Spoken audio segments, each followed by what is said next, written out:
Основателем этой почтовой станции был Прокопий Филиппов, который был сослан с Ярославской губернии 245 лет назад. Он был сослан из Ярославля и основал Ой-Муранскую почтовую станцию. Хочу поздравить сегодня праздник работников культуры, чтобы у нас тоже было все хорошо, все получалось. Дорогие мои гости, поздравляю вас еще раз.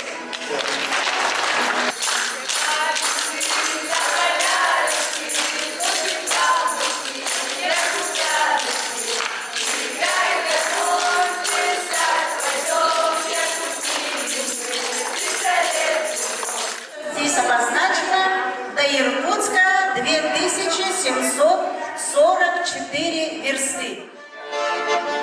Догорается свет в окошках на